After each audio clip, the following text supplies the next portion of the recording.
Parmi les points que l'on doit citer dans le chapitre des ventes, il y a les règles concernant le montant et la marchandise. Quelles sont ces règles? Premièrement, c'est que cette marchandise ou ce montant ou ce bien doit être licite et pur. Aussi, il peut être licite en lui-même, mais l'utilisation aussi doit être licite.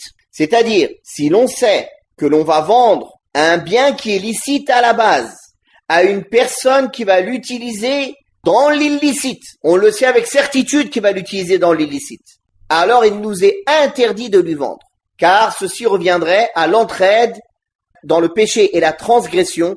Et Allah tabaraka wa ta'ala a dit وَتَعَاوَنُوا عَلَى الْبِرِّ وَالتَّقْوَى وَلَا تَعَاوَنُوا عَلَى الْإِثْمِ وَالْعُدْوَانِ.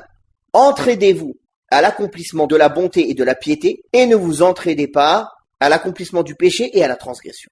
Imaginons que dans un pays musulman, il y a des troubles. À la base, vendre des couteaux, vendre une épée, c'est licite. Mais il y a des troubles dans ce pays. Les musulmans s'entretuent. Et on sait que si je vais vendre cette épée, il va la prendre pour aller tuer un musulman ou tuer un innocent. Est-ce que j'ai le droit de lui vendre? Non. Alors qu'à la base, il est permis de vendre un couteau ou une épée. Parce que la personne, il peut en avoir besoin pour voyager, pour se protéger contre les brigands, ou un couteau pour couper la viande, ou je ne sais quoi.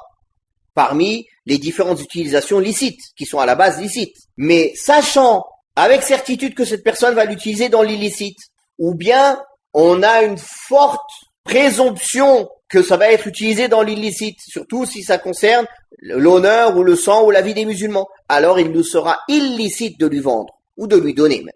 D'accord? Donc la première condition dans le montant, dans le bien, c'est qu'elle soit licite et que l'utilisation doit être licite.